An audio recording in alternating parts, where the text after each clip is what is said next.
Hello student, तो हम देखने जा रहे हैं करंट और कैपेसिटर के कंसेप्चुअल टेस्ट के सॉल्यूशन। इसमें जो क्वेश्चन इंपॉर्टेंट है मैं आपको मार्क करा दूंगा, आप अलग से कर लेना, ठीक है ना। और जो जो इंपॉर्टेंट है उनको वापस से आपको ज़रूर प्रैक्टिस करना है। तो स्टार्ट करने जा रहे हैं हम फर्स्ट प्रॉब्लम से। तो प्रॉब्लम नंबर 1 सिंपल प्रॉब्लम है, आप आराम से कर सकते हो, बट इसमें भी कई स्टूडेंट को कंफ्यूजन हो सकता है, शायद उन्होंने नेगेटिव मार्क कर दिया हो। ये बोल रहा है the resistance 3 ohm and 6 ohm are joined in series and connected across a battery of EMF 10 volt and internal resistance 1 ohm। तो पहले हम इसका सर्किट डायग्राम बनाते हैं। तो 3 ohm और दूसरा रेजिस्टेंस है हमारे पास 6 ohm। These two resistances are connected in series. और ये बैटरी आ गई, बैटरी का इंटरनल आ गया। इंटरनल रेजिस्टेंस 1 ohm का है, बैटरी का EMF आपको 10 वोल्ट दे रखा है। अब सबसे पहले हम इसमें करंट फ्लो करा देते हैं और इस करंट का वैल्यू हम आई ले लेते हैं। तो आई की जो वैल्यू हो गई हमारे पास वो हो गई V/R। अब क्योंकि सारे के सारे रेजिस्टेंसेस में करंट सेम है तो सारे सीरीज में होंगे, तो टोटल रेजिस्टेंस हो गया 10 और वोल्टेज भी 10 है, तो 10/10 दैट मीन्स 1 एम्पियर।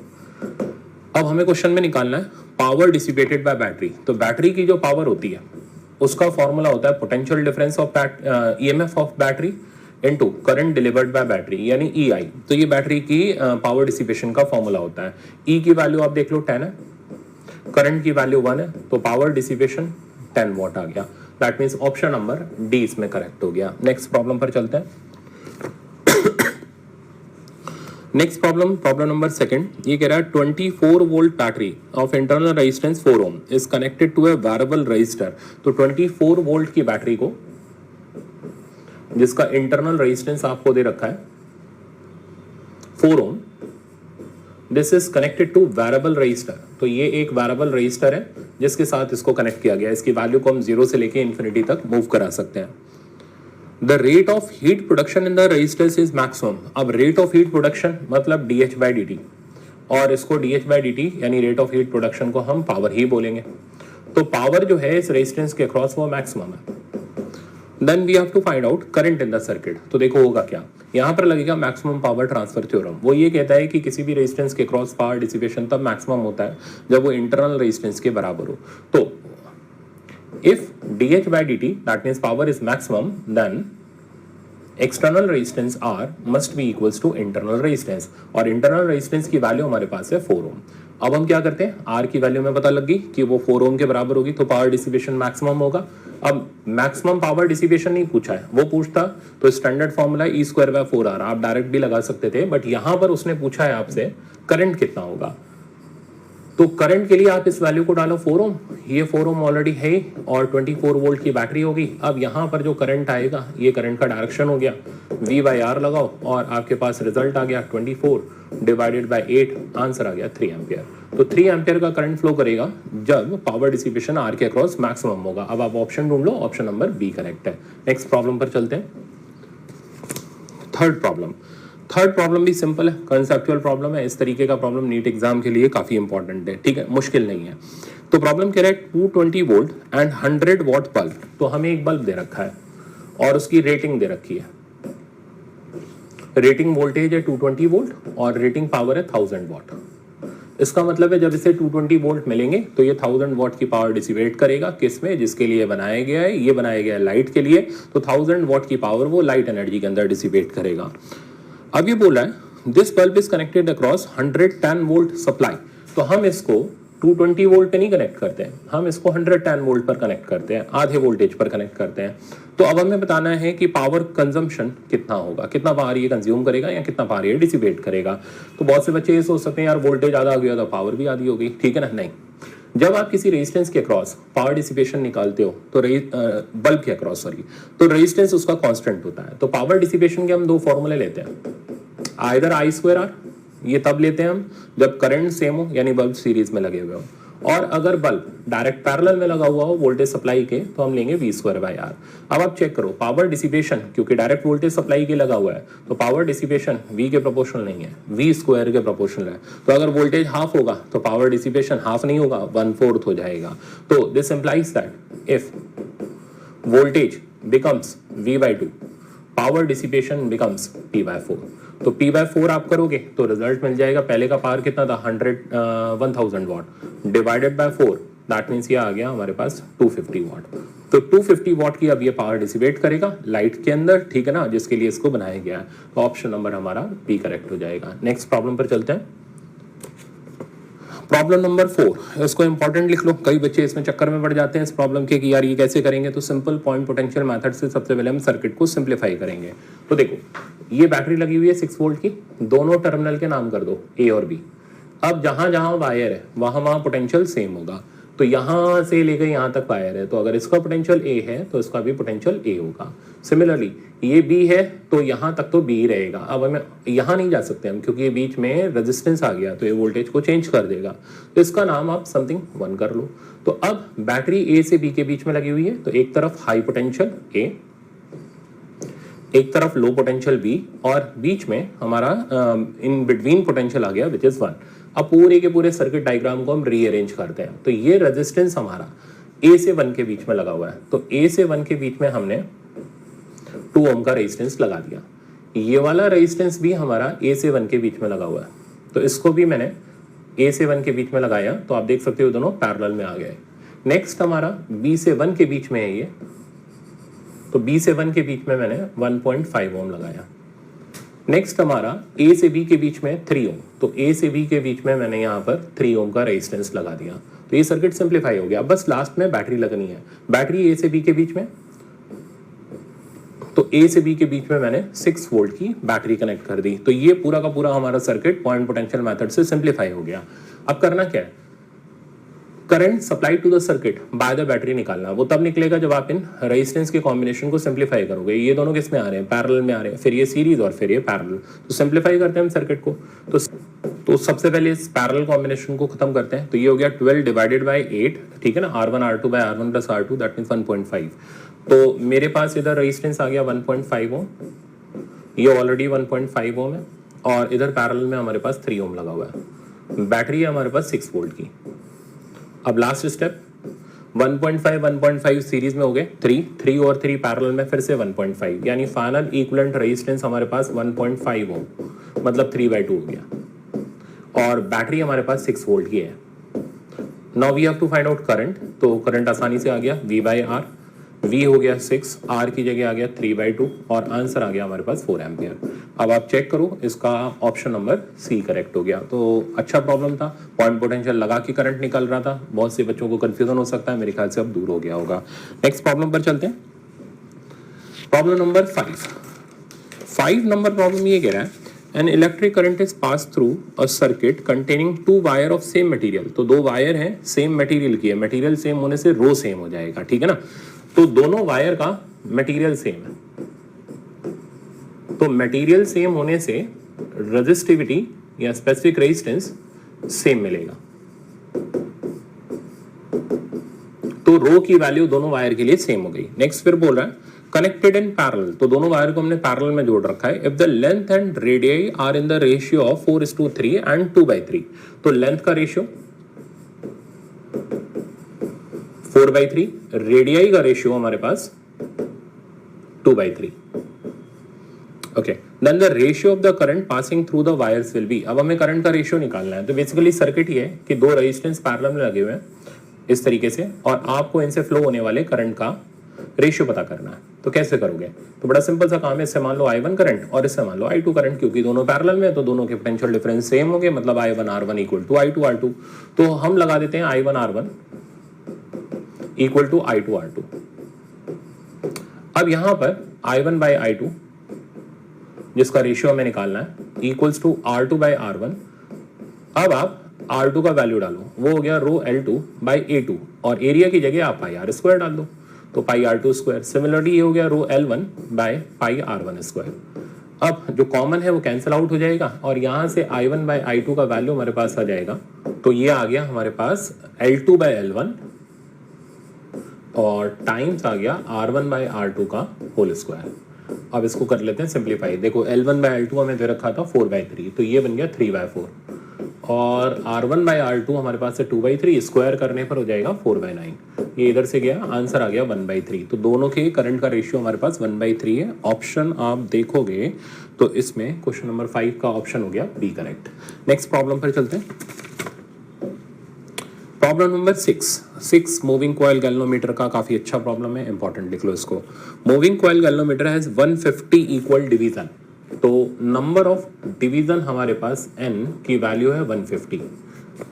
अब ये बोला its current sensitivity is 10 division पर मिली एम्पियर, मतलब 1 मिली एम्पियर का करंट पास कराने पर डिफ्लेक्शन 10 डिवीजन का होता है। तो यहां से हम क्या कर सकते हैं, पहले हम निकाल लेते हैं करंट पर डिवीजन, कुछ नहीं करना, बस उल्टा कर दो। तो करंट कितना चाहिए, करंट चाहिए हमें 1 मिली एम्पियर का, बट कितने के लिए, 10 डिवीजन के लिए। तो करंट पर डिवीजन हो गया 1 मिली एम्पियर बाय 10 डिवीजन, ठीक है ना। तो ये आ गया हमारे पास करंट पर डिवीजन। इससे क्या मिलेगा, इससे हमें मिलेगा galvanometric current full scale deflection के लिए। तो वो हो जाएगा total number of deflection into current per division, या total number of division into current per division. Total number of division हो गया 150, करंट पर डिवीजन हो गया 1 मिली एम्पियर बाय 10। तो आंसर आ गया सिंपल सा 15 मिली एम्पियर। जब भी करंट सेंसिटिविटी गैल्वेनोमीटर की दे रखी हो, फटाक से आप आईजी की वैल्यू निकाल लो। अब दूसरी step, end voltage sensitivity is 2 division पर मिली वोल्ट, यानी 1 मिली वोल्ट के करस्पॉन्डिंग 2 डिवीजन का डिफ्लेक्शन होता है। तो यहां से वोल्टेज पर डिवीजन मिल गया और इसका वैल्यू हमारे पास आ गया 1 मिली वोल्ट डिवाइडेड बाय 2। इससे हम क्या निकाल लेंगे, इससे हम निकालेंगे VG। VG मतलब फुल स्केल डिफ्लेक्शन का वोल्ट मीटर का करंट। तो वो हो गया total number of division into voltage पर डिवीजन, और इसको आप मल्टीप्लाई करोगे 150 इंटू हाफ मिली वोल्ट में, आंसर आ जाएगा हमारे पास 75। अब आप सोच रहे होगे कि इससे हम क्या कर सकते हैं। तो देखो VG और IG पता चल गए, इससे आप गैल्वेनोमेट्रिक रेजिस्टेंस निकाल सकते हो। कैसे, by using simple formula V is equals to IR, तो IG इंटू G। तो यहाँ से हमारे पास G की वैल्यू आ गई, वो बन गया VG which is 75 divided by IG which is 15। तो आंसर आ गया 3 ओम, नहीं सॉरी 5 ओम। तो हमारे पास गैल्वेनोमीटर का रेजिस्टेंस की वैल्यू आ गई 5 ओम। तो अब हमें करना ये है कि अब हमें फाइंड आउट करना है in order that each division reads 1 volt. तो अब हमें इसे वोल्टमीटर में कन्वर्ट करना है such that her division 1 volt read करे। तो टोटल वोल्टेज कितना हो गया, नंबर ऑफ डिवीजन से मल्टीप्लाई कर लो। तो अब जो वोल्टमीटर है उसकी रीडिंग होनी चाहिए 1 वोल्ट, तो पर डिवीजन हो गया, और ऐसे 150 डिवीजन हो गए, मतलब 150 वोल्ट इस वोल्ट मीटर के ऊपर मेजर किया जा सके। Then we have to find out the resistance in ohm connected to be in series with the coil. तो हमें सीरीज रेजिस्टेंस निकालना है, तो अब आप फॉर्मूला लगा सकते हो। तो फॉर्मूला हो गया V by IG minus G। अब आप पुट करो, V की वैल्यू हो गई 150, IG आपने निकाला हुआ है 15 मिली एम्पियर। तो 15 तो नीचे आया, मिली मतलब 10 की पावर -3, ऊपर गया 10 की पावर +3। G यानी गैल्वेनोमेट्रिक रेजिस्टेंस 5 ओम। सिंप्लीफाई करते हैं तो ये आ गया 10,000 -5 9,995 ohm. This is the value of series resistance जो इसको वोल्टमीटर में कन्वर्ट करेगा, जिसकी रीडिंग 1 वोल्ट पर डिवीजन होगी और टोटल रीडिंग 150 वोल्ट होगी। तो अच्छा सवाल था काफी, ऑप्शन नंबर डी करेक्ट हो गया। नेक्स्ट प्रॉब्लम पर चलते हैं। नेक्स्ट प्रॉब्लम है प्रॉब्लम नंबर 7। ये थ्योरी बेस्ड प्रॉब्लम है। An energy source will supply a constant current. ये भी बहुत अच्छा कंसेप्चुअल थ्योरी बेस्ड प्रॉब्लम है, इसको भी इंपॉर्टेंट लिखो। An energy source will supply a constant current into the load if its internal resistance is। तो पहले डायग्राम देखो। तो ये हमारे पास एक सर्किट है और बैटरी का EMF E ले लो, इंटरनल R ले लो, लोड रेजिस्टेंस R ले लो। अब कंडीशन ये है कि जो करंट होना चाहिए लोड रेजिस्टेंस में जाने वाला वो कांस्टेंट होना चाहिए, वो इस R के ऊपर डिपेंडेंट ना हो। तो I का फॉर्मूला हो गया E by R plus R। अब आप इसे कैपिटल R से फ्री करना चाहते हो। अब ये कैसे फ्री होगा भाई, ये तब फ्री होगा जब स्मॉल r की वैल्यू कैपिटल R के कंपैरिजन में बहुत ज्यादा हो जाए। ऐसा होते ही कैपिटल R नेग्लिजिबल हो जाएगा और हम उसको कंसिडर नहीं करेंगे, और फिर वहां पर हम ये कह सकेंगे कि करंट जो है सेल से जाने वाला वो कांस्टेंट हो गया। तो for I to be constant, small r must be greater than capital R, और तब इस I की जो वैल्यू आ जाएगी वो हमारे पास E बाय R आ जाएगी which is independent of load register R।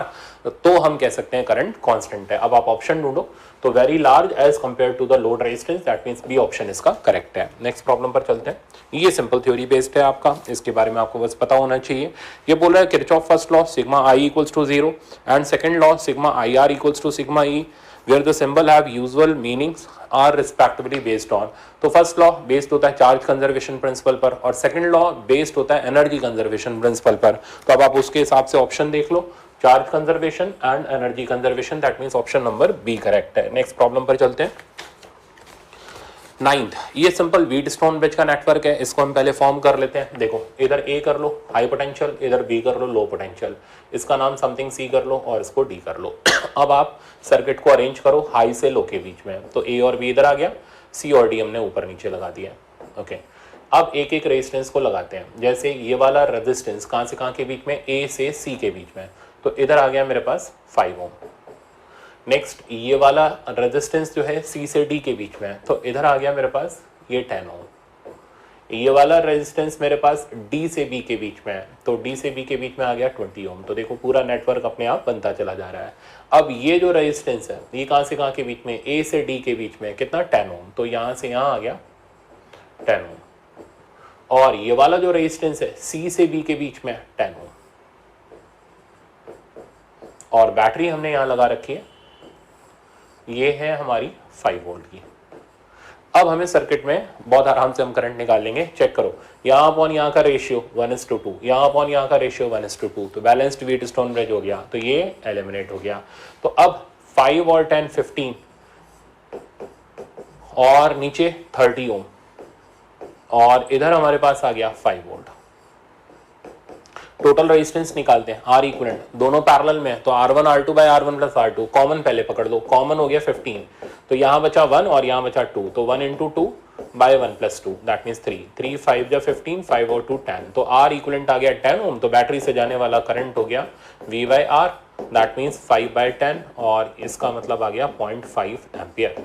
अब आप ऑप्शन ढूंढो, ऑप्शन नंबर डी करेक्ट है। तो ये एक सिंपल प्रॉब्लम था। नेक्स्ट प्रॉब्लम पर चलते हैं।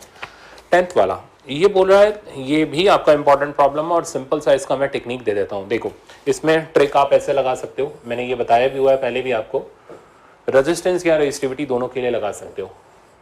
वो रेजिस्टेंस जो ओम्स लॉ फॉलो करते हैं और जिनका लीनियर डिपेंडेंस होता है टेम्परेचर के साथ, तो वो एक स्ट्रेट लाइन ग्राफ बनाते हैं।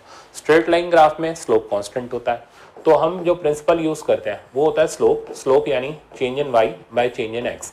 तो delta R by delta t की वैल्यू कांस्टेंट है, तो किसी भी अननोन रेजिस्टेंस को निकालना है तो आप स्लोप मेथड से निकाल सकते हो। अब जैसे आपको क्वेश्चन में क्या क्या दे रखा है, ये बोल रहा है resistance of wire is 5 ohm at 50 degree centigrade.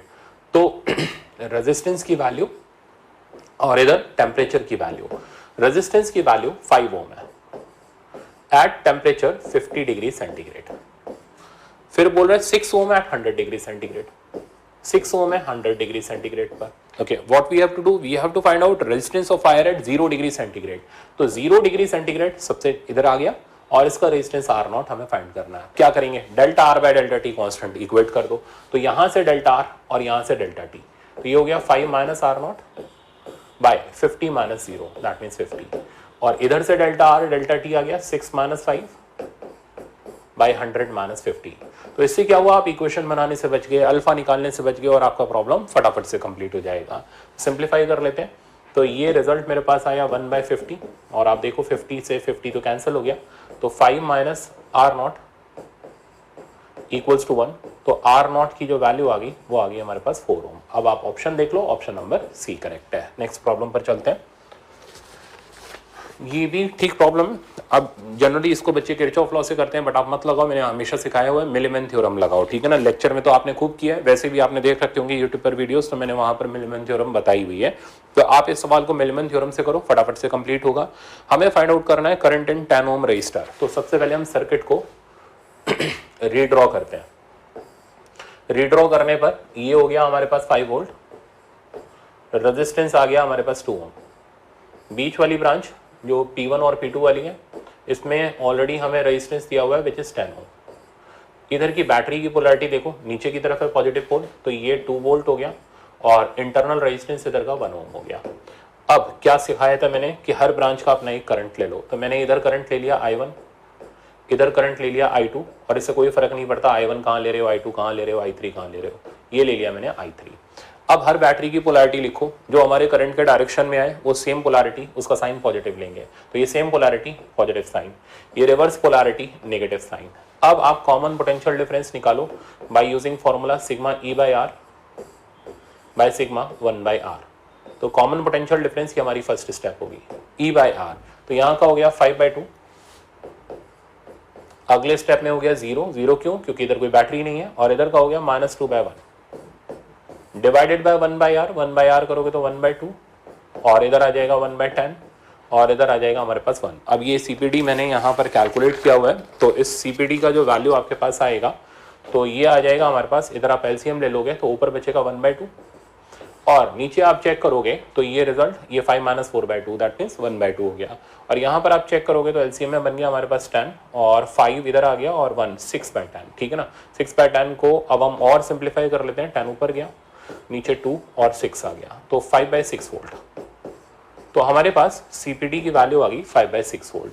अब सेकंड स्टेप, अब जहां का करंट निकालना है डायरेक्ट निकालो। जैसे हमें I2 निकालना है यानी P1 P2 वाली ब्रांच का करंट निकालना है तो फॉर्मूला E - V/R पुट करते हैं। E इस ब्रांच में है ही नहीं तो उधर की E की वैल्यू हमारे लिए 0 हो गई। -V की जगह आ गया 5/6। R यानी इस ब्रांच का रेजिस्टेंस विच इज 10 ओम। तो रिजल्ट आ गया -5/6 × 10। तो ये बन गया नीचे 2 तो -1/2 एम्पियर, सॉरी -1/12 एम्पियर। तो माइनस साइन ये दिखा रहा है कि ये करंट P1 से P2 ना होकर के P2 से P1 होगा। तो P2 से P1 वाले अब ऑप्शन देख लो तो P2 से P1 वाला एक ये ऑप्शन है और P2 से P1 वाला ये है। ये तो नहीं होगा और ये भी नहीं होगा। अब हमें देखना पड़ेगा 1/12 कितना आता है। ठीक है ना। तो 1/12 के लिए अब हमें डिवाइड मारना पड़ेगा। तो ऑब्वियसली अब इसको डिवाइड करोगे तो ये रिजल्ट हमारा बन जाएगा 0.03 एम्पियर और करंट का डायरेक्शन हो जाएगा, साइन नेगेटिव है तो नेगेटिव के हिसाब से आप चलोगे तो इसका मतलब जो हमने डायरेक्शन माना है उसके अपोजिट डायरेक्शन में तो रिजल्ट आ रहा है। तो हमारे अकॉर्डिंग आ रहा है P1 to P2 but sign कैसा आ रहा है? नेगेटिव। तो this implies that value of current I2 is 0.03 and direction is P2 to P1। तो ऑप्शन नंबर आप देखोगे तो ऑप्शन नंबर बी करेक्ट हो जाएगा। तो आई थिंक ये सिंपल सा तरीका था CPD निकाल के I निकालने का। नेक्स्ट प्रॉब्लम पर चलते हैं। Next problem number 12 point potential method का प्रॉब्लम है। सिंपल सा प्रॉब्लम, देखो कैसे करेंगे।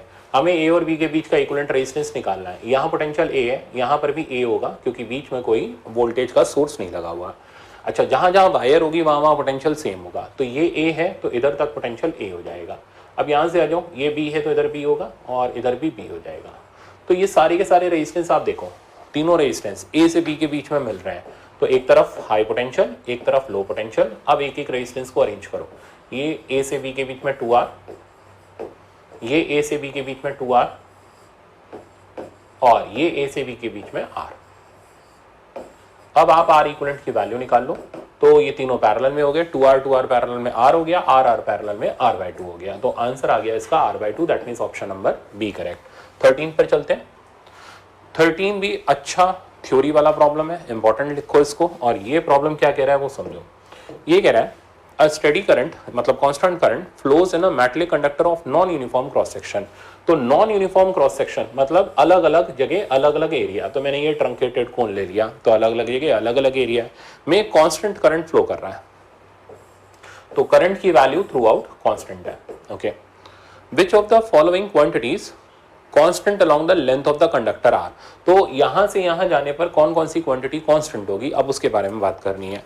Current, electric field and drift speed. तो भी current, electric field, drift speed में से सिर्फ और सिर्फ करंट कांस्टेंट होगा, इलेक्ट्रिक फील्ड और ड्रिफ्ट स्पीड कांस्टेंट नहीं होगी। कारण ये हाई पोटेंशियल हो गया और ये लो पोटेंशियल हो गया। अब फील्ड लाइन भी स्केच करोगे तो वो फील्ड लाइन भी इसी पैटर्न को फॉलो करेंगे। ठीक है ना। और मैं इसको फील्ड ही लिख देता हूँ, ज्यादा बेटर रहेगा। अब चेक करो, फील्ड लाइन में अलग अलग जगह अलग अलग गैप है। यहाँ गैप ज्यादा है, यहाँ गैप कम है। तो इधर फील्ड स्ट्रेंथ ज्यादा होगी, यहाँ फील्ड स्ट्रेंथ कम होगी। और फील्ड स्ट्रेंथ ज्यादा होगी, वहाँ ड्रिफ्ट स्पीड भी ज्यादा होगी। इसका मतलब इसमें E भी वेरिएबल है और ड्रिफ्ट स्पीड भी वेरिएबल है। तो E वेरिएबल है और कैसे वेरी कर रहा है वो समझ आ गया होगा। और VD भी वेरिएबल है। VD क्यों वेरिएबल है? क्योंकि VD E के ऊपर डिपेंडेंट होता है। क्या फॉर्मूला होता है? E tau divided by M। ठीक है ना। तो अगर फील्ड वेरी करेगी तो ड्रिफ्ट स्पीड भी वेरी करेगी। तो दोनों तो वेरिएबल हो गए। करंट, अच्छा तो पहला ऑप्शन तो होगा नहीं, ड्रिफ्ट स्पीड ओनली, ये भी नहीं कांस्टेंट है। करंट एंड ड्रिफ्ट स्पीड में ड्रिफ्ट स्पीड नहीं कांस्टेंट है। तो एक ही ऑप्शन है कि ऐसे ट्रंकेटेड कोन में सिर्फ और सिर्फ करंट कांस्टेंट है। एक और पॉसिबिलिटी हो सकती थी, एग्जामिनर ये भी दे देता है कि करंट डेंसिटी बताओ। तो करंट डेंसिटी भी कांस्टेंट नहीं होगी क्योंकि करंट डेंसिटी भी E के ऊपर डिपेंड करती है। E/ρ उसका फॉर्मूला होता है। तो क्या क्या चीजें वेरिएबल कंडक्टर में कांस्टेंट नहीं होती? फील्ड कांस्टेंट नहीं होती, पोटेंशियल भी कांस्टेंट नहीं होता, और करंट तो खैर कांस्टेंट ही है, और ड्रिफ्ट स्पीड कांस्टेंट नहीं होती इसके अंदर, ठीक है ना, करंट डेंसिटी भी कांस्टेंट नहीं होती। चाहिए तो अलग से लिख लेना ये सारे पॉइंट। तो सिर्फ और सिर्फ वेरिएबल क्रॉस सेक्शन वाले में करंट कांस्टेंट होता है। तो ऑप्शन नंबर डी करेक्ट है। नेक्स्ट प्रॉब्लम पर चलते हैं। 14 फिर से थ्योरी बेस्ड प्रॉब्लम है, सिंपल प्रॉब्लम आराम से कर सकते हो। When a potential difference is applied across the current passing through, अब हमें करंट के बारे में बताना है और ये हमें ऑप्शंस दे रखे हैं। अब मेटल एट 0 केल्विन इज 0। अब मेटल के अंदर क्या होते हैं? फ्री इलेक्ट्रॉन्स होते हैं। 0 केल्विन पर होने से फ्री इलेक्ट्रॉन का थर्मल मोशन रिस्ट्रिक्ट हो जाएगा, ठीक है ना, मतलब वो अपना इधर उधर रैंडम डायरेक्शन में नहीं मूव करेंगे। बट पोटेंशियल डिफरेंस लगाने पर फील्ड आएगी, फील्ड के कारण वो जरूर मूव करेंगे, क्योंकि फ्री इलेक्ट्रॉन्स है। फील्ड उनको क्या करेगी?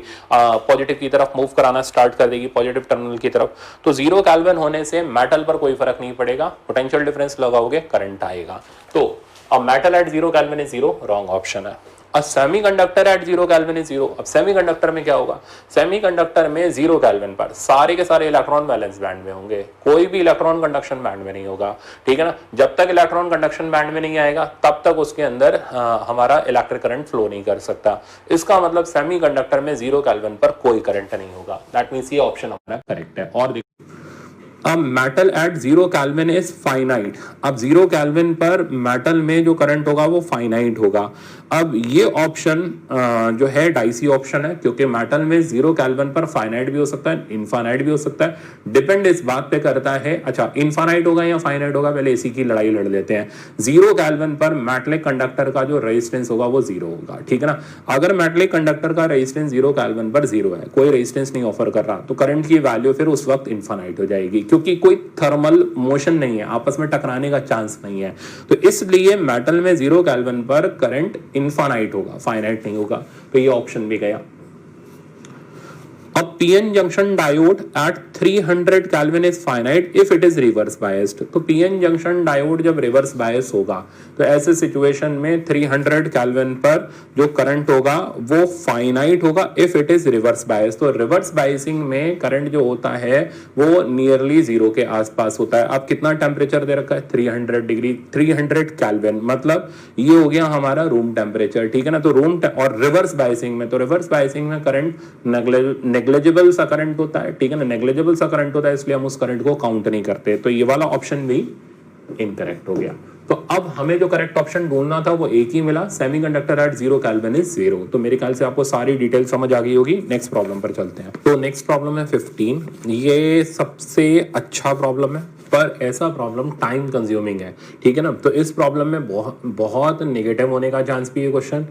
कैलकुलेटिव तो इतना ज़्यादा नहीं है, पर टाइम कंज्यूमिंग बहुत है। जब तक इसका कंसेप्ट आपको नहीं आता होगा तब तक आप इसको नहीं कर सकते। तो अगर ऐसा सवाल, कॉम्प्लिकेटेड सवाल एग्जाम में आए तो आप बिल्कुल छोड़ सकते हो और इसकी जगह आप दूसरे सवाल कर सकते हो। अब मैं इसका सोल्यूशन दे रहा हूँ।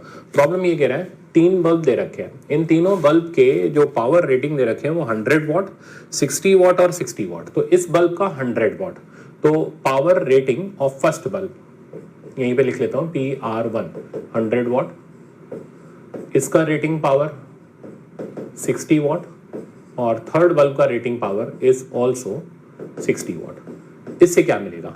तो रेटिंग पावर से हमें रेजिस्टेंस मिल जाएगा। रेजिस्टेंस रेटिंग पावर के इनवर्सली प्रोपोर्शनल होता है, तो इन दोनों की पावर सबसे कम है, ठीक है ना। तो इसका रेजिस्टेंस सबसे ज्यादा होगा और इसका रेजिस्टेंस सबसे कम होगा। तो हमें क्या हुआ, बल्ब के रेजिस्टेंसेस के बारे में डाटा मिल गया। तो R3 R2 को हम ले लेते हैं कैपिटल R सबसे बड़ा, और R1 को ले लेते हैं हम स्मॉल r, और capital R is greater than small r। तो ये अब हमारे पास सर्किट आ गया। तो अब हम सर्किट को रीड्रॉ करते हैं। तो ये हमारे पास 2 रेजिस्टेंसेस और इधर एक रेजिस्टेंस और यहाँ 250 वोल्ट। ओके, ये कैपिटल R है, ये कैपिटल R है, ये स्मॉल r है। अब हमें पता करना है किसमें पावर डिसिपेशन सबसे ज्यादा होगा। तो अब उसके लिए हमें वोल्टेज निकालना पड़ेगा। तो 250 वोल्ट इसके अक्रॉस तो सीधे मिल जाएगा और यही 215 में डिवाइड हो जाएगा। डिवाइड करने के लिए वोल्टेज डिवाइडर लॉ यूज कर लो। तो इस बल्ब का V3 का वोल्टेज तो हमें मिल गया। V1 की वैल्यू हो जाएगी small r by capital R plus small r, क्योंकि voltage directly proportional to R होता है, इनटू 250। और V2 की वैल्यू बेटा हमें मिल जाएगी 250 R capital R divided by capital R plus small r। अब हमारे पास सबके वोल्टेज आ गए, तो अब हम पावर निकाल के कंपेयर कर सकते हैं। सबसे पहले हम थर्ड बल्ब की पावर निकाल लेते हैं, ध्यान से देखना, या फर्स्ट से शुरू कर लो। पावर के लिए हम फॉर्मूला यूज करेंगे v स्क्वायर बाई आर। तो फर्स्ट बल्ब की पावर होगी v1 square by small R, ठीक है ना। v1 की वैल्यू आप सब्स्टिट्यूट कर दो, वो ये पूरी है, तो रिजल्ट मिलेगा 250 बाय आर प्लस आर का whole square into small R का square divided by small R, ठीक है ना। तो ये पहले बल्ब की पावर है, कुछ भी अभी कटिंग नहीं कर रहे क्योंकि हमें तीनों को कंपेयर करना है आपस में। सेकंड बल्ब की पावर निकालते हैं similarly, v2 square by capital R, substitute करते हैं, तो 250 by 250 plus R, sorry R plus are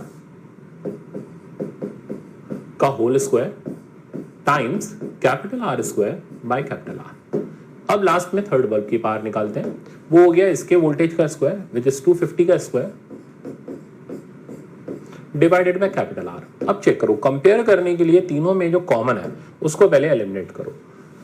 अब तीनों में 250 स्क्वायर तो कॉमन है, यहाँ डिनोमिनेटर में r प्लस आर का स्क्वायर आ रहा है, यहाँ नहीं आ रहा, तो क्या करोगे, कॉमन बना लो।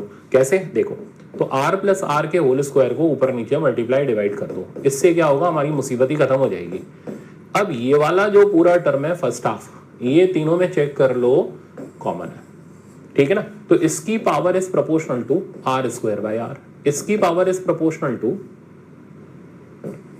Capital R square by R, and third bulb की power is proportional to R plus R का whole square by capital R. अब बड़ी आराम से चेक हो जाएगा कि कौन से बल्ब की पावर सबसे ज्यादा आ रही है। तो चलो चेक करो, यहां पर हमारे पास बचा स्मॉल आर, यहां पर हमारे पास बचा प्रोपोर्शनलिटी में कितना, कैपिटल आर, यहां पर हमारे पास बचा आर प्लस आर का whole square by capital R. अब चेक करो बेटा, ये तो हो गया सबसे छोटा, ठीक है ना। अच्छा, सबसे बड़ा डाउट इसके ऊपर है, आप इसको ऐसे चेक कर लो, अगर ये स्मॉल आर 0 होता तो फिर ये आर के बराबर ही होता, तो यहां हम आर की कोई भी पॉजिटिव वैल्यू डालेंगे तो ये कैपिटल आर से बड़ा हो जाएगा। मतलब इस थर्ड बल्ब की पावर इससे तो ज्यादा है, और इससे तो ऑब्वियसली ज्यादा है क्योंकि यहाँ का स्मॉल आर तो सबसे छोटा है। तो power of third bulb is maximum, then फिर power of second bulb, then फिर पावर ऑफ फर्स्ट बल्ब। तो W3 greater than W2 greater than W1, ये इसका करेक्ट ऑप्शन हुआ। पर बुद्धि बहुत लगानी पड़ी, इसलिए अगर आपको ऐसे कंसेप्ट आते हो तो ऐसा सवाल करना, वरना छोड़ दो, वो ज्यादा ठीक है। तो ऑप्शन नंबर डी करेक्ट हो गया। अब अगले सेक्शन के अंदर हम लोग देखेंगे 16 से लेके 30 तक के problem. Thank you so much.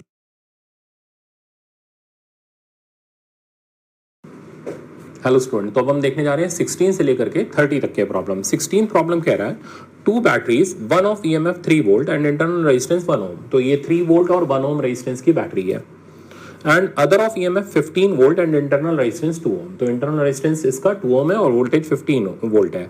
Are connected in series with resistance capital are.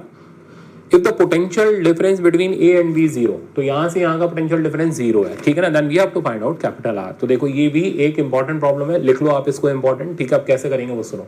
दोनों बैटरी सेम सेंस में, ठीक है ना, तो करंट दोनों की वजह से सेम डायरेक्शन में आएगा, दोनों के वोल्टेज ऐड हो जाएंगे। फर्स्ट ऑफ ऑल हम ये करंट निकालते हैं, करंट हो गया V बाय आर। अब टोटल वोल्टेज वो हो गया 15 plus 3 that means 18, total resistance 2 और 1 और आर दैट मीन्स ये हो गया आर प्लस 3। तो current R plus 3, okay, current आ गया हमारे पास 18 अपॉन आर प्लस 3। अब हमें VA माइनस VB का वैल्यू 0 दे रखा है। अब क्योंकि ये दोनों बैटरी डिस्चार्जिंग मोड में है, तो VA माइनस VB की वैल्यू निकालोगे तो वो आ जाएगा यहाँ से यहाँ का potential difference E minus IR। तो 3 माइनस I इंटू आर की वैल्यू होगी 1, और ये हमें 0 दे रखा है। यहाँ से हमारे पास I की वैल्यू आ गई 3 एम्पियर। अब ये I है तो एक ही सर्किट का, तो दोनों को इक्वेट कर देते हैं। तो इक्वेट करने पर मिला 18 upon R plus 3 equals to 3, तो 18 इक्वल्स टू 3R प्लस 9, तो 3R equals to 9, R equals to 3 ohm. तो हमारे पास एक्सटर्नल रेजिस्टेंस R की वैल्यू आ गई 3 ohm, that means option number C correct है। नेक्स्ट प्रॉब्लम पर चलते हैं। नेक्स्ट प्रॉब्लम है 17, ये बहुत कॉमन प्रॉब्लम है, आपको ये कई जगह पर मिला होगा, तो अब इसका सोल्यूशन सीख लो। इसको आप कई तरीके से कर सकते हो, वर्टिकल सिमेट्री से कर सकते हो, व्हीट स्टोन ब्रिज से भी कर सकते हो, तो आप जो मेथड चाहिए वो प्रेफर कर लो। मैं व्हीट स्टोन ब्रिज लगा दे रहा हूँ, ये अपॉन ये और ये अपॉन ये बराबर है, ठीक है ना। तो इन दोनों पॉइंट्स का पोटेंशियल सेम होगा और इसको हम एलिमिनेट कर देंगे, तो सर्किट जो बचेगा वो इतना सा बचेगा, यहां R, यहां पर R, सिमिलरली ये दोनों R और इधर R। अब आप बहुत आराम से इसको सॉल्व कर सकते हो। ये दोनों सीरीज और फिर इधर ये तीनों पैरेलल में है, तो 2R और R अब तीनों पैरेलल में हो जाएंगे, तो 2R और 2R बन जाएगा R, आधा हो जाएगा, R और R हाफ हो जाएगा, दैट मीन्स R इक्विवेलेंट की वैल्यू R/2 आ जाएगी।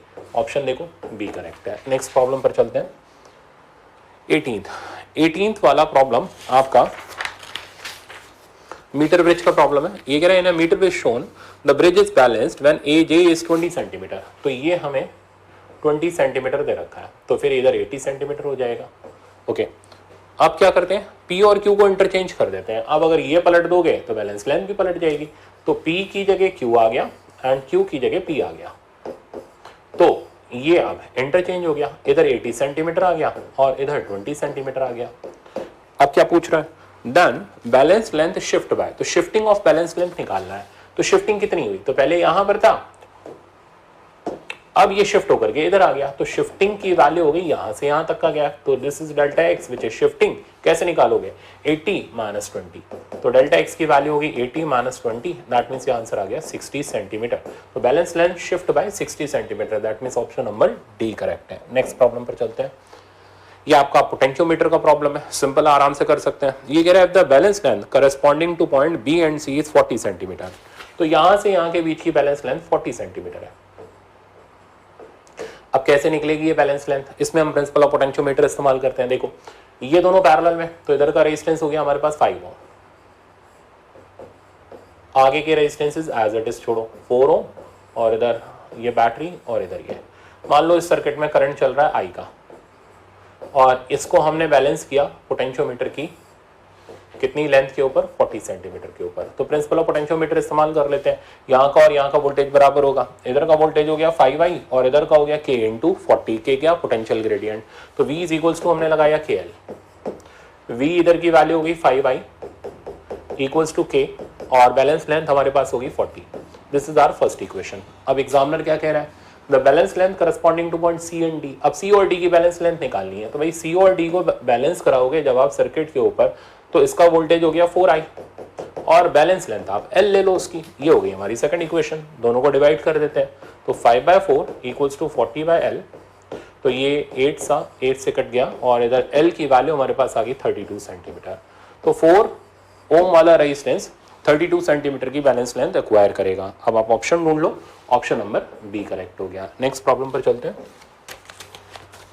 20, ये प्रॉब्लम को सॉल्व नहीं करा जाता, इस प्रॉब्लम का रिजल्ट डायरेक्ट याद होना चाहिए कि फेस डायगोनल, बॉडी डायगोनल और एज के क्रॉस रेजिस्टेंस की वैल्यू कितनी होती है, ठीक है ना। तो यहाँ पर ये बॉडी डायगोनल के क्रॉस हमें रेजिस्टेंस निकालना है और बॉडी डायगोनल के रेजिस्टेंस की वैल्यू होती है 5R/6।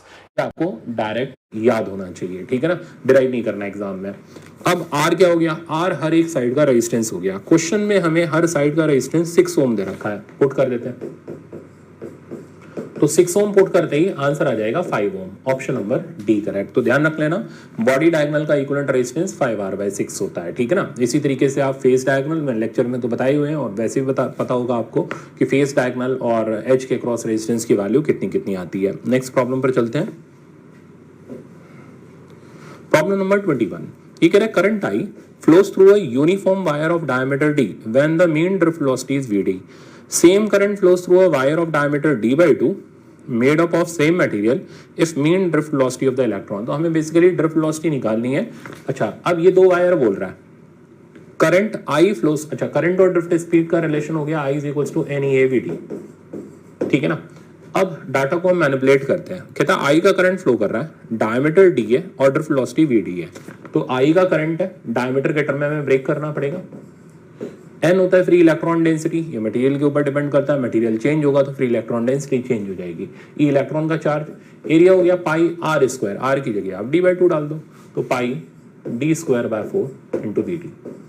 ओके, तो यहां से हमें पता चला ये हो गया फर्स्ट वायर में जाने वाला करंट। अब ये कहता है सेकंड वायर में भी सेम करंट है, सेकंड वायर सेम मटेरियल की है, तो N वाला पोर्शन तो सेम ही हो गया, बट उसका डायमीटर D/2 है, तो यहां पर आ गया पाई। अब जो हम D/2 पुट कर रहे थे, तो डायमीटर D/2 हो गया, तो रेडियस की वैल्यू D/4 हो गई। तो d/4 का होल स्क्वायर इनटू नई ड्रिफ्ट वेलोसिटी हमें निकालनी है, तो vd डैश लो, दोनों को इक्वेट कर लो। तो n e पाई तो उड़ा दो सीधे, ठीक है ना। तो यहां से आया d²/4 into vd equals to d²/16 into vd dash, ये भी गया, और यहां से vd डैश की वैल्यू आ गई 4 टाइम्स vd। तो नई ड्रिफ्ट वेलोसिटी जो हो जाएगी 4 times old drift velocity, that means option number C correct. Next problem पर चलते हैं। नेक्स्ट है आपका 22, ये सिंपल थ्योरी बेस्ड प्रॉब्लम है। ये कह रहे हैं in the absence of applied potential the electric current flowing through metallic wire is zero. क्यों जीरो होता है? क्योंकि free electrons random state of motion में रहते हैं और वो एक दूसरे के इफेक्ट को कैंसिल कर जाते हैं। तो इसका ऑप्शन नंबर बिल्कुल सिंपल सा हो गया, the electron move in random direction with speed of the order close to that of velocity of light. तो स्पीड स्लो नहीं होती, स्पीड काफी फास्ट होती है, बट कोई इफेक्ट नहीं होता क्योंकि रैंडम डायरेक्शन होती है। ऑप्शन नंबर सी करेक्ट है। नेक्स्ट प्रॉब्लम, नेक्स्ट है 23 में हमें एक आईटी ग्राफ दे रखा है और हमसे चार्ज फ्लोन पूछा जा रहा है एट 3 डिफरेंट टाइम। तो इन 3 डिफरेंट टाइम का हमें चार्ज फ्लोन निकालना है। लेट्स से दैट फर्स्ट वाले का चार्ज फ्लोन इज q1। कैसे निकलेगा? एरिया ऑफ दिस ग्राफ, इसका एरिया निकालोगे लेंथ इनटू विड्थ, तो 1 × 1 दैट मींस 1 कूलम। q2 की वैल्यू निकालते हैं तो हमें ये एरिया निकालना पड़ेगा, तो ये तो हो गया 2 और ये भी हो गया 2, तो दैट मींस हो गया 4 कूलम। Q3 का वैल्यू निकालते हैं तो हमें ट्राइंगल का एरिया चाहिए होगा, तो हाफ बेस हो गया 2 एंड हाइट की वैल्यू 2, तो आंसर आ गया 2 कूलम। अब हमें क्या चाहिए? तीनों का रेशियो चाहिए, तो रेशियो हो गया Q1:Q2:Q3 and this ratio is 1:4:2। Option number D correct. अब आते हैं हम 24th पर। 24th भी आपके लिए काम का प्रॉब्लम है। ये कह रहा है यूनिफॉर्म वायर ऑफ रेजिस्टेंस 36 ओम। तो पूरी वायर का, सर्कुलर वायर का रेजिस्टेंस हमें 36 ओम दे रखा है। The effective resistance between A and B, ठीक है ना, ए और बी के बीच का इफेक्टिव रेजिस्टेंस निकालना है और गिवन दैट ए और बी वाला पोर्शन 30 डिग्री का माइनर एंगल सबटेंड कर रहा है। कैसे करेंगे? तो यहाँ और यहाँ के बीच में रेजिस्टेंस निकालने के लिए पहले हमें ये रेजिस्टेंस R1 चाहिए होगा और ये रेजिस्टेंस R2 चाहिए होगा। कैसे निकालोगे आप? बड़ा सिंपल तरीका है, एंगल के हिसाब से वायर का रेजिस्टेंस हम डिवाइड कर देते हैं। कैसे डिवाइड करोगे? क्योंकि रेजिस्टेंस लेंथ के प्रोपोर्शनल होता है, लेंथ यहाँ पर एंगल के प्रोपोर्शनल हो जाएगी, तो इतने पोर्शन का रेजिस्टेंस हो जाएगा इतना एंगल, बाय में total angle which is 360 into total resistance of wire which is 36, तो ये हमारे पास आ जाएगा 3 ओम। तो इतने पोर्शन का रेजिस्टेंस 3 ओम आ गया, तो फिर R2 कितना बचा? फॉर्मूला लगाने की जरूरत नहीं है, माइनस करके लिख लो भाई, पूरी वायर का 36 है ना, तो 36 - 3 33। अब सॉल्व करने की जरूरत नहीं है, देखो स्मार्ट वर्क। R1 और R2 पैरेलल में हो गए, पैरेलल में रेजिस्टेंस छोटे से भी छोटा होता है, तो दोनों में छोटा कौन है? 3 ओम, तो यानी आंसर 3 से कम आएगा, ठीक है ना। अब आप बैठे होगे सॉल्व करने तो काफी टाइम लग गया होगा, जरा चेक करो। 3 से कम ये हो नहीं सकता, ये हो नहीं सकता, ये हो नहीं सकता, एक ही आंसर है 2.75। तो ऐसे करके स्मार्ट वर्क कर सकते हो आप, ठीक है ना। तो ये स्मार्ट वर्क के ऊपर बेस्ड आपका क्वेश्चन था। अब चलते हैं 25 पर।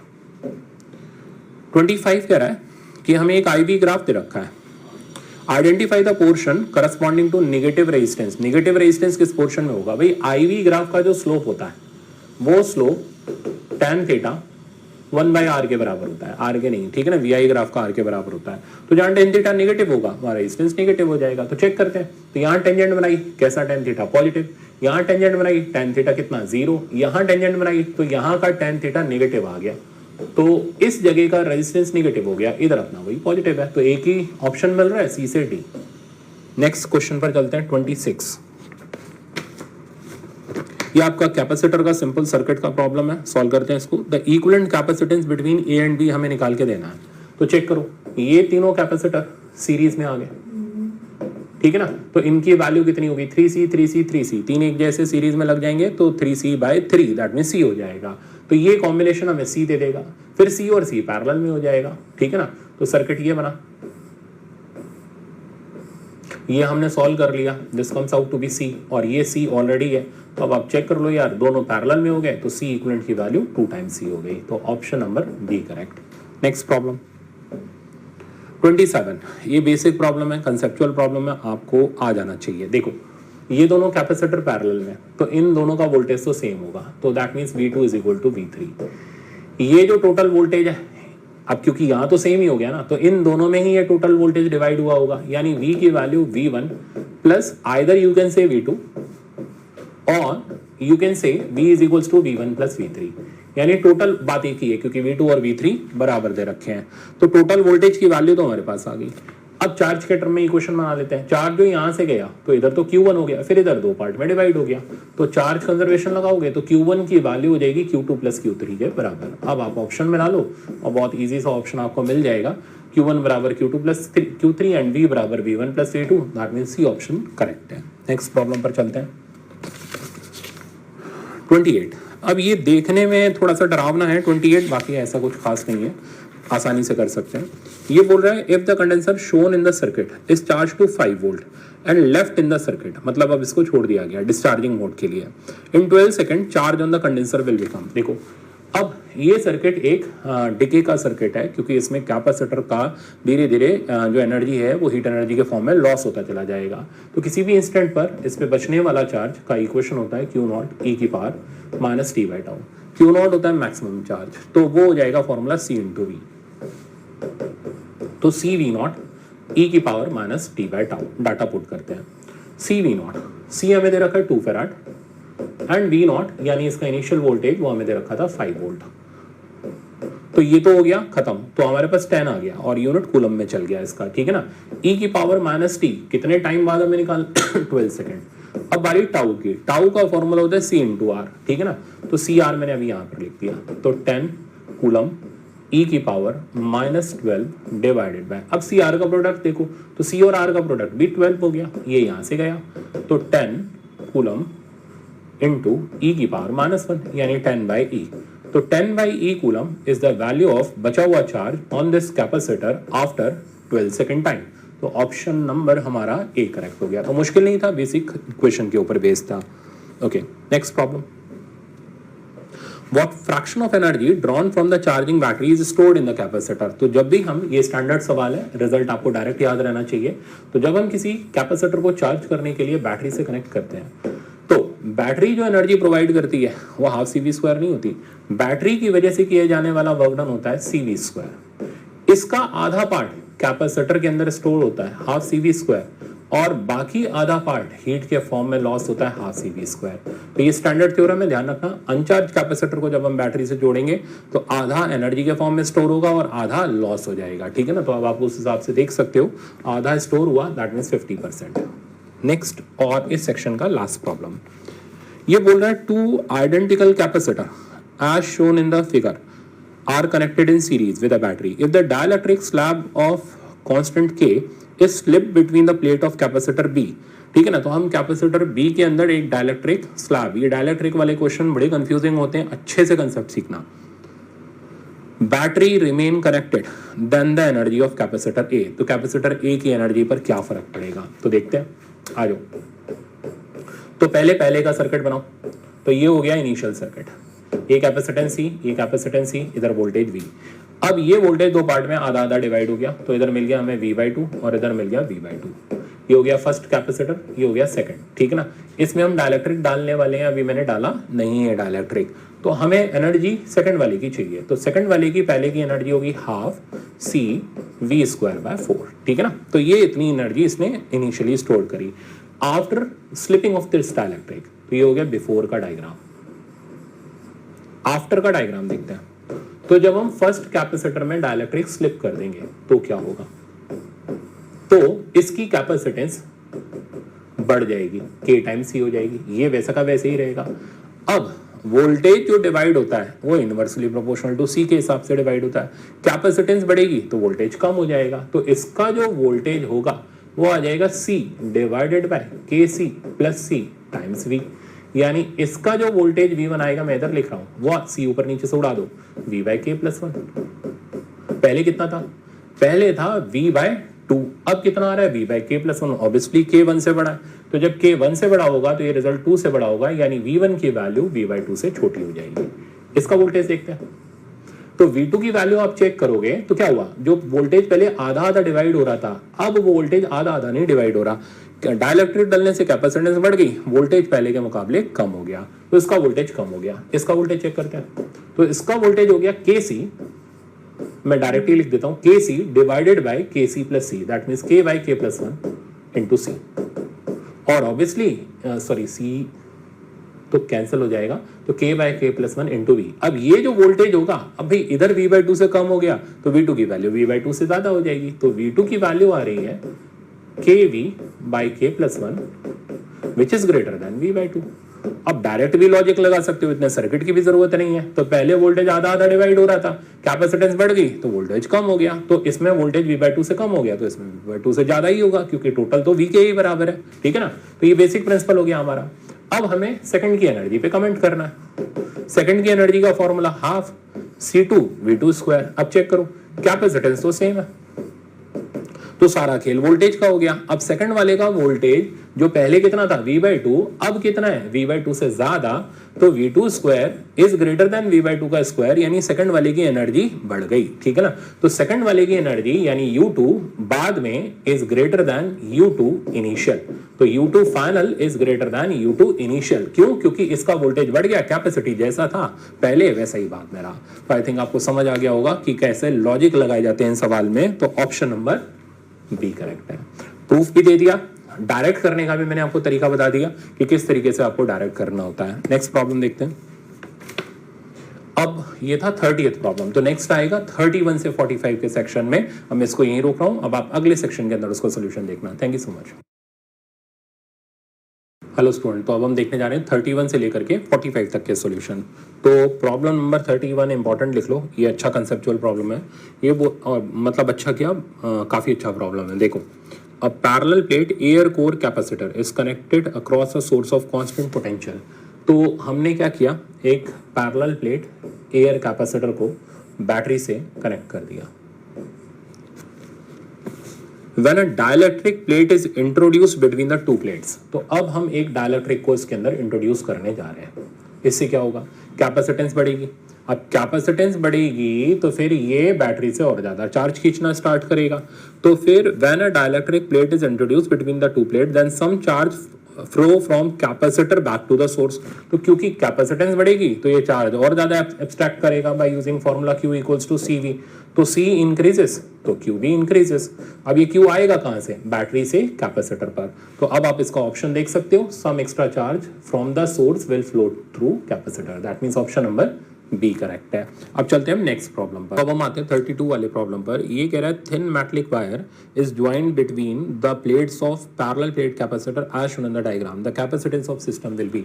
तो देखो, वायर ज्वाइन करने से दोनों प्लेट सेम पोटेंशियल पर हो जाएंगी, मतलब पोटेंशियल डिफरेंस जीरो हो जाएगा।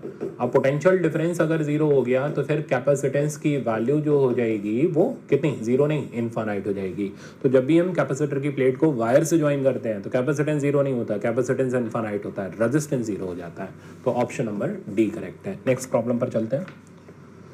33 प्रॉब्लम ये कह रहा है कि एन पॉइंट को ग्राउंड कर दिया गया, मतलब उसका पोटेंशियल जीरो है, क्वेश्चन में गिवन ही है। तो यहाँ का पोटेंशियल हमारे पास जीरो है। We have to find out potential of A. तो बड़ा सिंपल सा तरीका है, ये तीनों हमारे लगे हुए हैं सीरीज में। तो इधर का कैपेसिटेंस हो गया C/3, तो सर्किट रिड्यूस करते हैं। तो ये हो गया 10 वोल्ट, ये कैपेसिटेंस C/3 और इधर का कैपेसिटेंस हमारे पास हो गया C। ये एन पॉइंट हो गया जहाँ का पोटेंशियल हमारे पास जीरो है और ए का potential we have to find out. अब क्या करने जा रहे हैं, देखो बहुत सारे ऑप्शन है। सबसे पहले 10 वोल्ट को इसमें डिवाइड कर लो according to voltage divider law. तो यहाँ का जो वोल्टेज है V1 ले लो, यहाँ का जो वोल्टेज है वो V2 ले लो।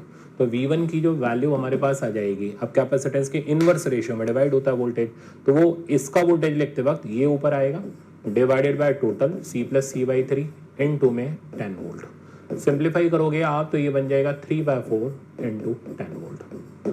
तो ये V1 की वैल्यू आ गई और मैं इसको सिंप्लीफाई करूं तो ये बन गया 7.5 वोल्ट। अब इससे क्या मिला, V1 हमारे पास 7.5 आ गया। तो यहां से यहाँ के बीच का पोटेंशियल डिफरेंस यानी VA माइनस VN और कुछ छोड़ना हो तो 7.5 के ही बराबर है।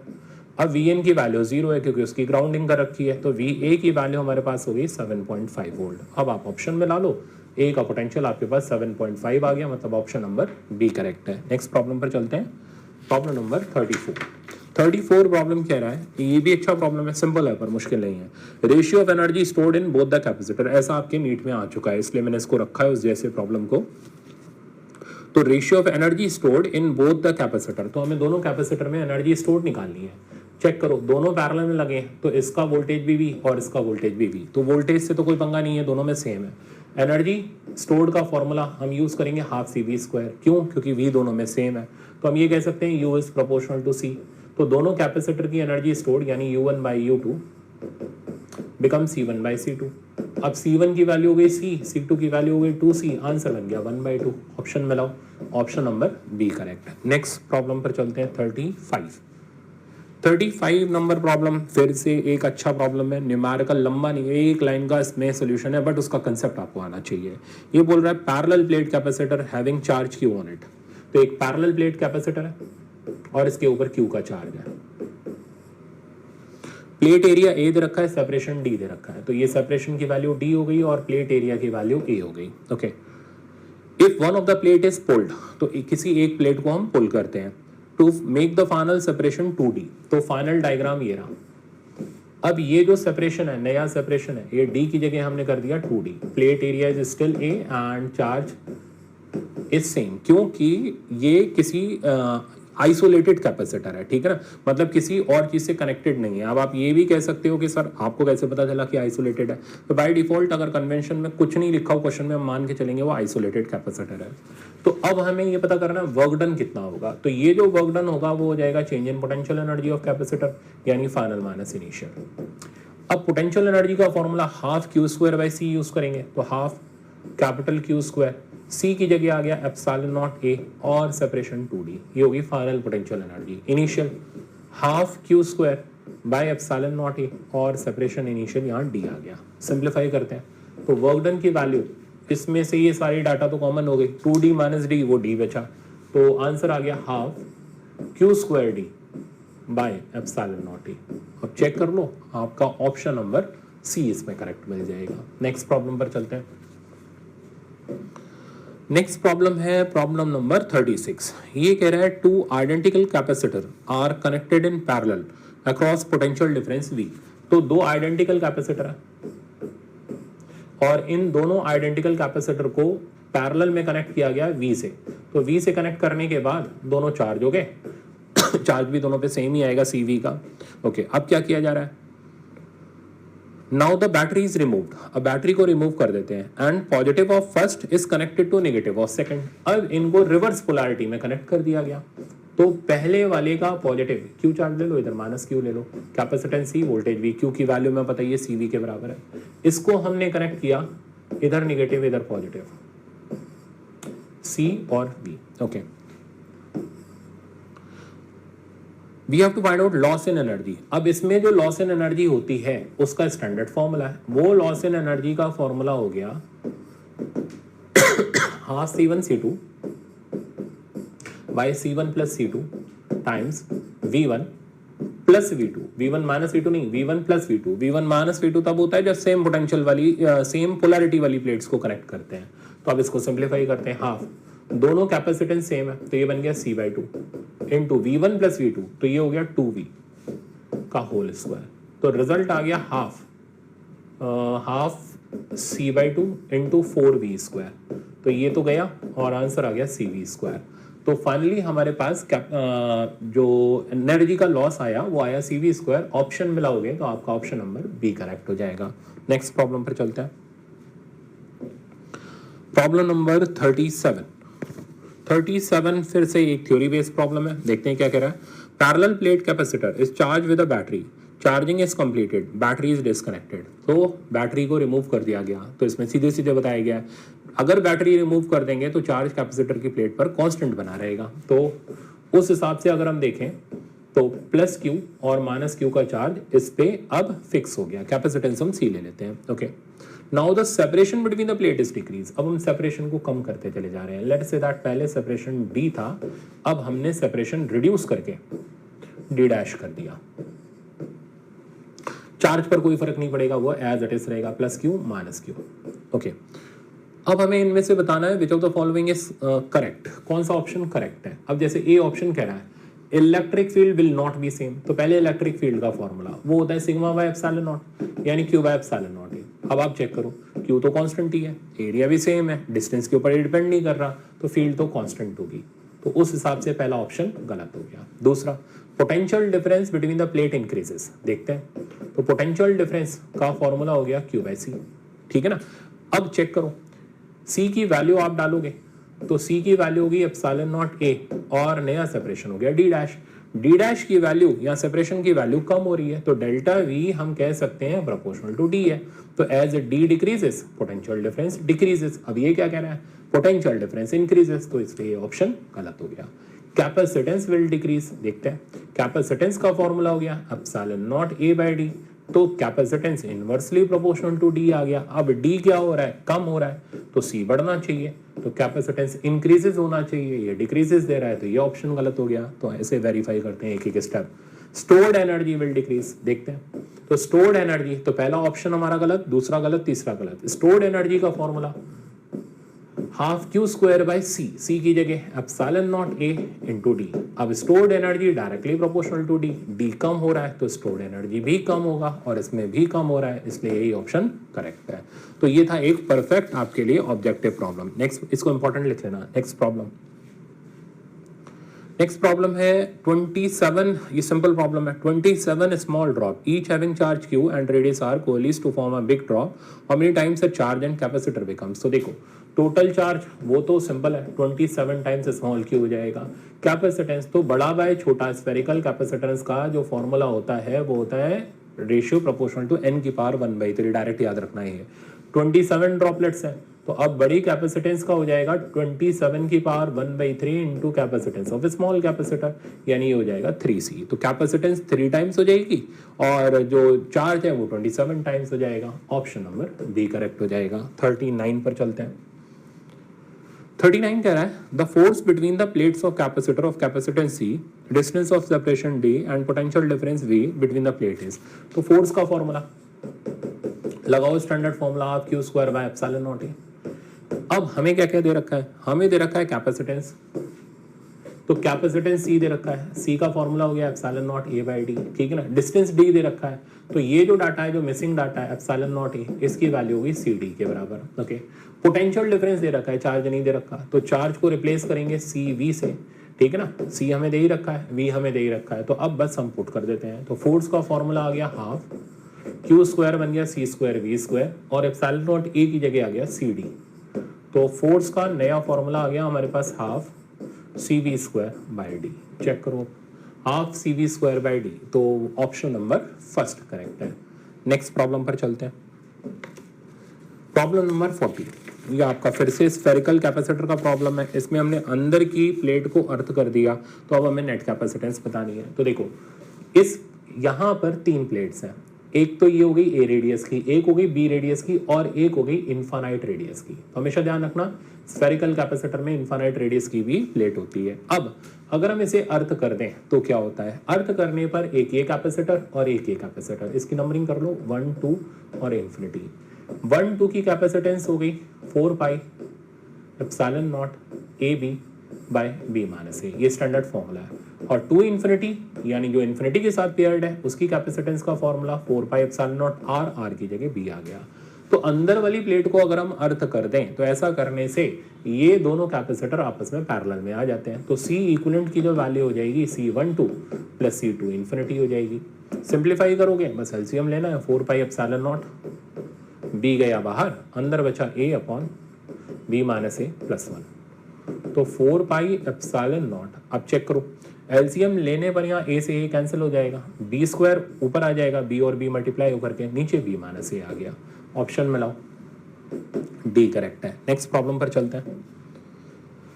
नेक्स्ट है प्रॉब्लम नंबर 41। ये कह रहे हैं in the circuit shown in the figure the value of R is, battery दे रखी है, करंट दे रखा है, दोनों की ग्राउंडिंग कर रखी है, यानी दोनों का पोटेंशियल सेम है, तो सेम पोटेंशियल वालों को वायर से जोड़ लो।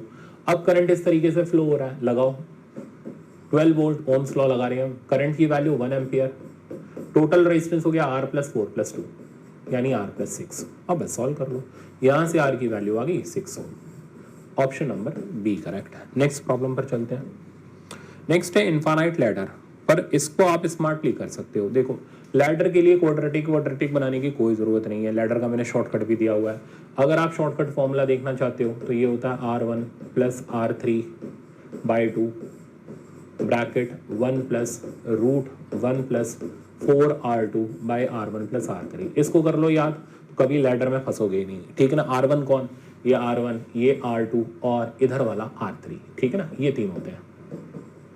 तो आप वैल्यू डाल के भी निकाल सकते हो। अब R3 में तो कुछ है नहीं तो उसकी जगह हम 0 डाल देंगे, ठीक है ना। बट यहाँ पर आप स्मार्ट वर्क ये कर सकते हो। लेटर में होता क्या है, ये पूरी ब्रांच जो है इन्फिनिटी तक जो जा रही है वो इसके पैरेलल में है ना। पैरेलल में लगने से रेजिस्टेंस कम हो जाता है, ठीक। मान लो इसकी कुछ वैल्यू है, मान लो थोड़ी देर के लिए हटाई दो, तो जब हम इन पूरी ब्रांच को हटा देंगे तो ये दोनों सीरीज में हो जाएंगे। तो लेडर का मैक्सिमम रेजिस्टेंस हो जाएगा 1 और 1 2 ओम, ठीक है ना। ये डायरेक्ट जुगाड़ है। अब पैरेलल में लगने से ये वैल्यू 1 से कम होगी, यानी टोटल रेजिस्टेंस 2 से कम होगा। तो ये डायरेक्ट चेक करने का तरीका है आंसर। तो equivalent resistance of ladder is less than 2 ओम, ठीक। अब चेक कर लो एक बार ऑप्शन, 2 ओम से छोटा ये है नहीं, ये है नहीं, ये है नहीं, बिना कुछ करे काम चल गया। ये स्मार्ट वर्क है, ना क्वाड्रेटिक बनाई ना फॉर्मूला यूज किया, डायरेक्ट एनालिसिस करके आंसर दे दिया। तो ये लेटर में ऐसा स्मार्ट वर्क आपको आना चाहिए, एग्जाम में बहुत ही काम का आता है ये, ठीक है ना। तो इस तरीके से सवाल किए जाते हैं। नेक्स्ट प्रॉब्लम, नेक्स्ट है 43 कह रहा है, ये भी बेसिक फॉर्मूला बेस्ड प्रॉब्लम है। Two conducting wire of same length and material, length same है मटेरियल सेम है, ठीक है। मटेरियल सेम तो रो सेम हो गया। One is solid end of radius r, तो एक तो सॉलिड वायर है, ये रही पूरे r रेडियस की, लेंथ l ले लो, तो इसके रेजिस्टेंस की वैल्यू होगी रो l by pi r square, okay. Other one is hollow tube of outer radius r while inner radius, outer radius 2r और इनर रेडियस r। तो ये इस तरीके से एक हॉलो अंदर से खाली वायर है, ये ठीक है ना। इसका रेडियस स्मॉल r और इसका रेडियस 2r। तो इसका रेजिस्टेंस R2 निकालोगे तो rho l by pi 4r square minus r square. तो R2 की वैल्यू आ गई रो l by 3 pi r square. अब हमें क्या करना है, ratio of the resistance of 2 wire, तो हमें इनका रेशियो निकालना है। तो सिंपल है, तो R1 बाय R2 आपके पास आ जाएगा, दोनों को आप डिवाइड कर लो, तो rho l by pi r square divided by rho l by 3 pi r square. तो इस हिसाब से तो आंसर आ रहा है 3:1। 3:1 एक भी नहीं है, ठीक है ना। इसका मतलब R1 बाय R2 नहीं पूछ रहा, R2 बाय R1 पूछ रहा है। तो R2 बाय R1 का जो रेशियो हमारे पास आ गया वो आ गया 1:3। तो इस तरीके से कई बार वो बोलता नहीं एग्जाम में, ठीक है ना, और हमें कंफ्यूज कर देता है यार हम R1 बाय R2 निकालें या R2 बाय R1, दोनों निकाल के चेक कर लो, जो ऑप्शन मिल जाए वो टिक हो जाएगा, ठीक है ना। तो ऑप्शन नंबर सी करेक्ट है। नेक्स्ट प्रॉब्लम पर चलते हैं। प्रॉब्लम नंबर 44 ये कह रहा है a carbon and aluminium wire are connected in series if the combination has resistance of 30 ohm at 0 degree centigrade. तो पूरे कॉम्बिनेशन का रेजिस्टेंस 0 डिग्री सेंटीग्रेड पर 30 ओम है। तो ये रहा कार्बन और ये हो गया एल्यूमिनियम 0 डिग्री सेंटीग्रेड पर। इसका रेजिस्टेंस आप R01 ले लो, इसका R02 ले लो, और पूरे कॉम्बिनेशन का रेजिस्टेंस हमें दे रखा है 30 ohm. Okay, next, what is the resistance of carbon and aluminium wire at 0 degree centigrade. तो हमें इंडिविजुअल रेजिस्टेंस निकालने 0 डिग्री सेंटीग्रेड पर, टोटल तो हमें दे रखा है। So that the resistance of combination does not change with temperature. तो combination का रेजिस्टेंस टेम्परेचर के साथ चेंज ना करे, तो ऐसा बता दो कि इंडिविजुअल रेजिस्टेंसेस की वैल्यू कितनी कितनी होगी। देखो इसमें से डायरेक्ट पहले ऑप्शंस को एलिमिनेट कर देते हैं। देखो टोटल रेजिस्टेंस 30 है, तो इसको जोड़ोगे तो 30 आ जाएगा, इसको जोड़ोगे तो 30 आ जाएगा, इसको जोड़ने से 30 नहीं आएगा, इसको जोड़ने से 30 नहीं आएगा। हो गए फिल्टर ऑप्शन। अब गलती की गुंजाइश काफ़ी कम हो गई। अब चेक कैसे करते हैं, तो सुनो, सीरीज में लगाने पर अगर टेम्परेचर के साथ रेजिस्टेंस चेंज ना करें तो इसका अल्फा इक्विवेलेंट 0 होगा। अल्फा इक्विवेलेंट का formula R01 alpha 1 R02 alpha 2 divided by R01 plus R02, और ये वैल्यू हमने 0 डाल दी। तो यहाँ से मिला R01 alpha 1 plus R02 alpha 2 is equals to 0। Value डाल दो। R01 पता नहीं हमें, अल्फा 1 की वैल्यू माइनस का 0.5 इंटू 10 की पावर माइनस 3, R02 ये भी नहीं पता, अल्फा 2 की वैल्यू 4 इंटू 10 की पावर माइनस 3 इक्वल्स टू 0। यहाँ से रिजल्ट मिल गया कि R01 इंटू हाफ, 0.5 को मैंने हाफ लिख लिया, R02 इंटू 4, बाकी पावर कैंसिल हो गई। तो R01 equals to 8 R02। Okay, अब आप इसको सब्स्टिट्यूट कर लो यहाँ पर, तो पुट करोगे तो 9 टाइम्स R02 हो जाएगा 30। तो R02 की वैल्यू हमारे पास आ जाएगी, डिवाइड मार लो 10/3 ओम। तो R01 की वैल्यू हमारे पास आ जाएगी 80/3 ओम। अब आप ऑप्शन में लो 80/3 और 10/3, that means option number B correct है। अब आते हैं हम लास्ट प्रॉब्लम पर। ये बहुत ही सिंपल प्रॉब्लम है, आप सबने कर लेना चाहिए इसको। ये कह रहा है through an electrolyte the electric current is due to the drift of. तो इलेक्ट्रोलाइट में इलेक्ट्रिक करंट उसके आयंस की वजह से होता है, पॉजिटिव और नेगेटिव आयंस दोनों मूव करते हैं, उसकी वजह से वो इलेक्ट्रिक करंट आता है। तो ऑप्शन नंबर सी करेक्ट है। आई थिंक आपको कंसेप्चुअल टेस्ट के सॉल्यूशन समझ आ गए होंगे। अब आप मूव करना नेक्स्ट टेस्ट की तरफ। Thank you so much.